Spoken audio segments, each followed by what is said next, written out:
আজকের আমার রেসিপি খুব দুর্দান্ত মাংস দিয়ে কচু আলু পুঁই শাকের ডাঁটা দিয়ে তরকারি। অবশ্যই এভাবে একবার বানিয়ে দেখবেন, আশা করছি ভালো লাগবে।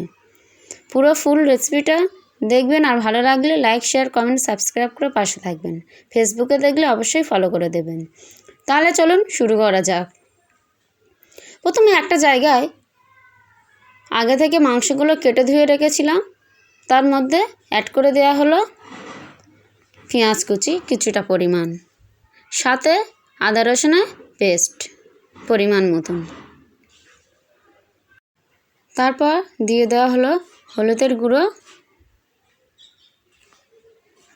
লঙ্কার গুঁড়ো,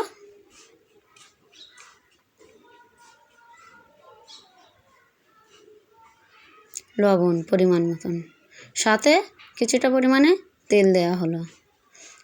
দিয়ে খুব ভালো করে মিশিয়ে নিতে হবে বা ম্যারিনেশন করে রাখতে হবে 5 মিনিট। রেখে উনানের ওপর বসিয়ে খুব ভালো করে জলটাকে শুকিয়ে নিতে হবে।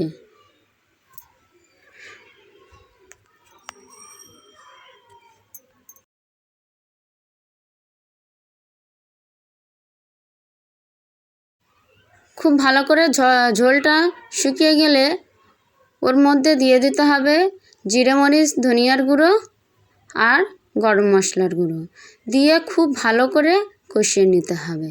অবশ্যই এই কষিয়ে নেওয়ার কাছে কাজ, যত বেশি কষাবেন তত বেশি তরকারির টেস্ট কালার দুটোই ভালো আসে। আর অবশ্যই এইভাবে করে একবার কমেন্ট করে জানাবেন কেমন হয়েছে। খুব ভালো করে কষিয়ে নেওয়া হচ্ছে, দেখতে পাচ্ছেন মাংস থেকে তেল ছেড়ে বেরিয়ে এসেছে। তারপর আগে থেকে ধুয়ে কেটে রাখা আলু আর কচু দিয়ে খুব ভালো করে মাংসের সাথে কষিয়ে নিতে হবে। দেখতে পাচ্ছেন কত সুন্দরভাবে কষিয়ে নেওয়া হয়ে গিয়েছে। এবারে অ্যাড করে দিতে হবে পুঁই শাকটাও ভালো করে ধুয়ে কেটে রাখা ছিল। তারপর কচু আলু মাংসের সাথে আবারও অ্যাড করে খুব ভালো করে কষিয়ে নেওয়া হচ্ছে। এর মাঝখানে যদি মনে হয় যে হলুদ লবণ আর মরিচের গুঁড়ো কম আছে তাহলে দিয়ে দিতে পারেন। দিয়ে খুব ভালো করে কষিয়ে নিচ্ছি। আর ভিডিওটা যদি ভালো লেগে থাকে অবশ্যই সবার কাছে শেয়ার করে দেবেন। আর কার কার কচু আলু মাংস পুঁই শাকের তরকারিটা ভালো লাগে অবশ্যই কমেন্ট করে জানাবেন। বলতে বলতে আমার পুরো এভাবে কষিয়ে নেওয়া হয়ে গিয়েছে। অল্প অল্প জল দিয়ে দেওয়া হচ্ছে, দিয়ে ভালো করে কষিয়ে নেওয়া হয়েছে।